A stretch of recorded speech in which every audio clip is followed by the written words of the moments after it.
welcome to another edition of the Dinosaur News Center. I'm your host, Little Beef, and today we'll be talking about 3 or 4 different dinosaurs.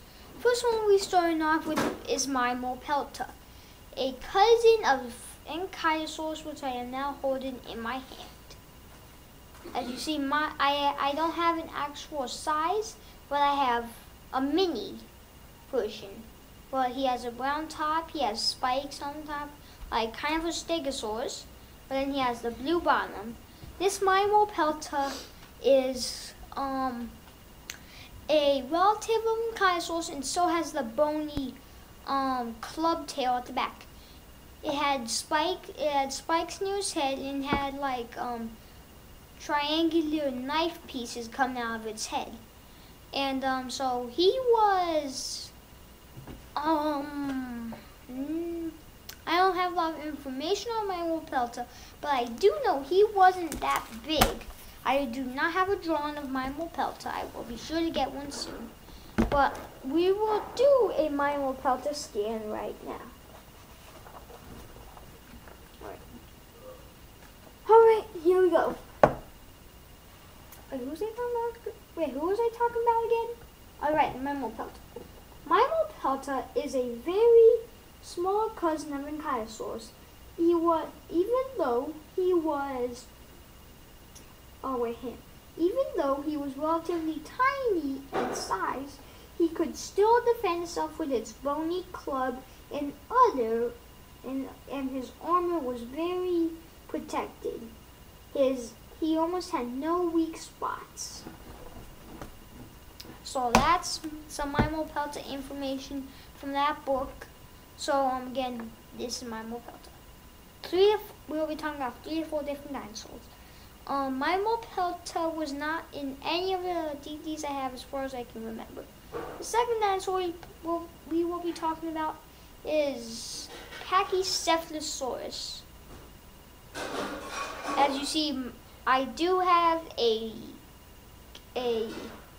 big model, like this tall, almost like maybe this tall, maybe.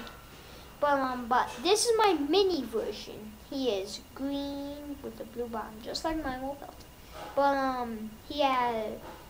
Pachysephlysaurus was an early dinosaur discovered, and we will get more information on that from here.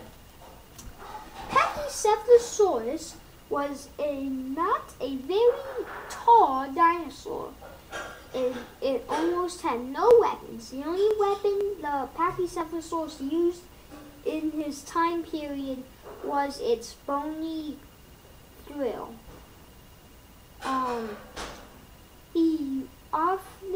When he was attacked by predators, he often ran and rammed his attackers. He got killed a lot of times, but was one of the greatest dinosaurs of the domeheads. So Pachysephlysaurus was a very good dinosaur of its time.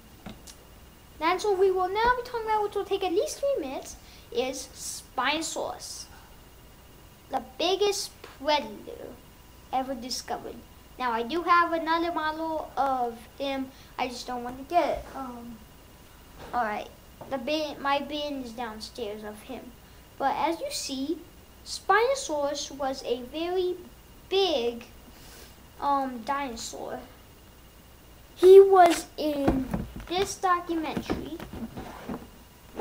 Yeah, he was in this documentary, and he was also in this documentary. Spinosaurus was bigger than T-Rex. He could snap the T-Rex's neck and do much other damage to predators.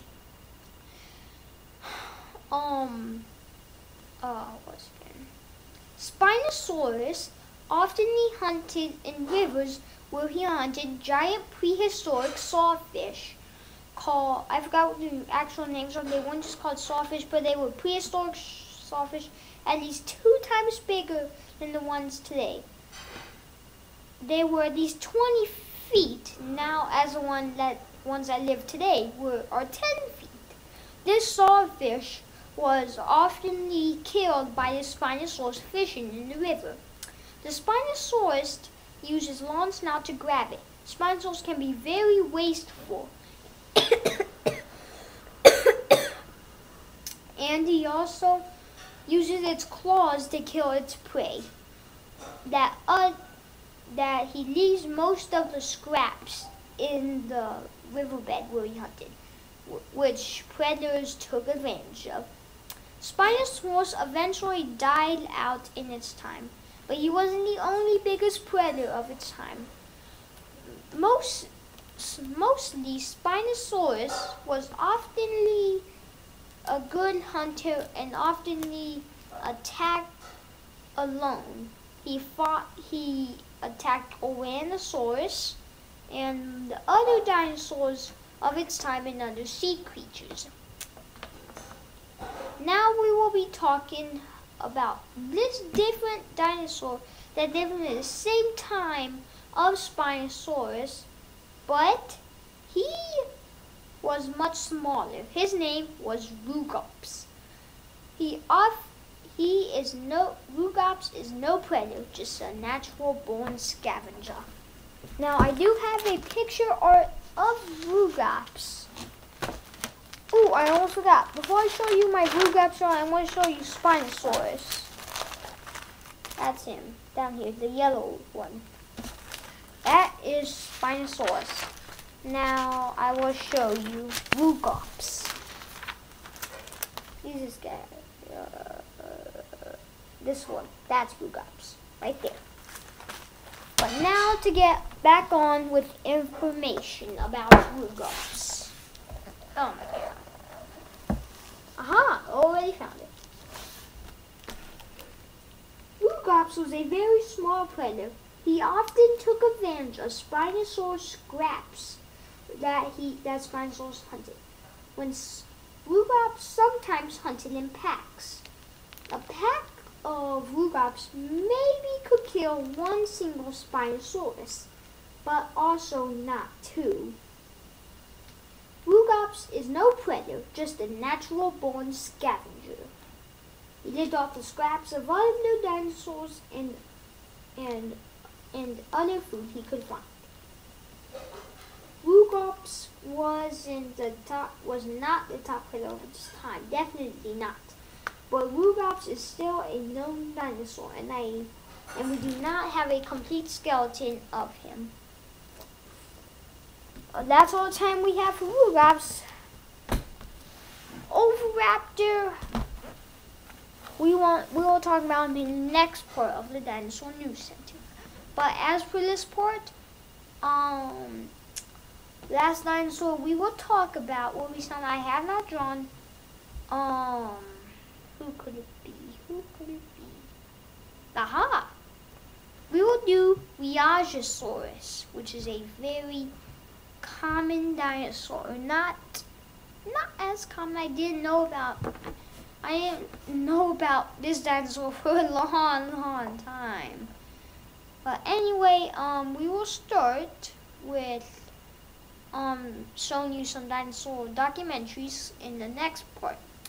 But so what I like about Pachysephlysaurus is the most interesting part of this sauropod was that it had sharp fangs like a carnivore. That is a very interesting part of this sauropod. Pachysephlysaurus often went in herds, but got attacked not very often, but still got attacked. But now, what was I talking about again? Pachysephlysaurus, that's hard to remember. Pachysephlysaurus, I do not have a toy of them, and I do not know if they make a toy or not. But to tell you guys the truth, Pachysephlysaurus will have a very special place in Dinosaur News Center. Pachysephlysaurus was not too big, but so that's all the time we have for this edition of the Dinosaur News Center. and we bring you the latest updates, discoveries, and other documentaries of Dinosaur News Center. Bye!